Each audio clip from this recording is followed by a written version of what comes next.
Well, now to Las Vegas, where virtual reality and wearable devices are the hot trends to watch at this year's biggest tech show. CNN's Samuel Burke is there, as always, with some pretty cool gadgets. Take us through it.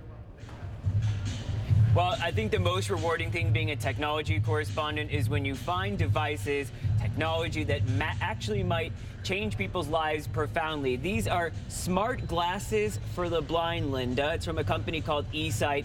They have a camera right here, and inside there's a screen. And so what it's doing is it's magnifying whatever a legally blind person might see in front of them so they can see it in a much larger way. It's got a remote so you can take pictures, zoom in, zoom out. One of the things that intrigues me is being able to watch streaming. So let's say you and I are sitting on the couch together, Linda. I'm legally blind. You can watch the television, and in unison, I have a little screen in front of me also showing me whatever you're playing on Netflix. $10,000, almost a hefty price tag, and the device itself is somewhat hefty, but every year we see these companies shrink and shrink their technology. Of course, I'm sure people would hope that their insurance pays for something like that. Now, Linda, I don't know how much of a sports fan you are. Now that you moved to the United States, you're probably watching more NFL, American football. Yep, and you know there's so much discussion around.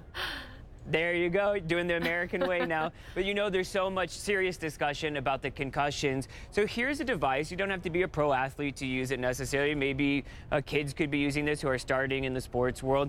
But it's a mouth guard. It's from a company called Prevent. $199, not cheap, but it has 4 sensors in it. You stick it in your mouth just like a normal mouth guard, but those sensors are sending data back to a coach that might have their tablet out looking, and it's actually measuring how hard an impact the kid is taking or the NFL player is taking. So the coach can look here, and it doesn't say whether they had a concussion or not, but it'll say, all right, that was a number 15 impact as opposed to number 1.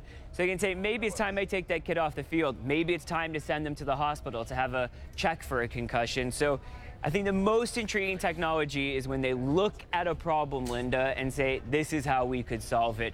You always have to think about battery life, how long will those last, and how far can the sensors go down a football field? And you have to imagine with all that data that perhaps down the track, some of the rules of the sport will change. Samuel Burke, we'll have to... I mean, that's what's so interesting. Go ahead. You're right. We'll have to leave it there for now. Certainly much more to discuss, but some very cool gadgets there. Thanks so much.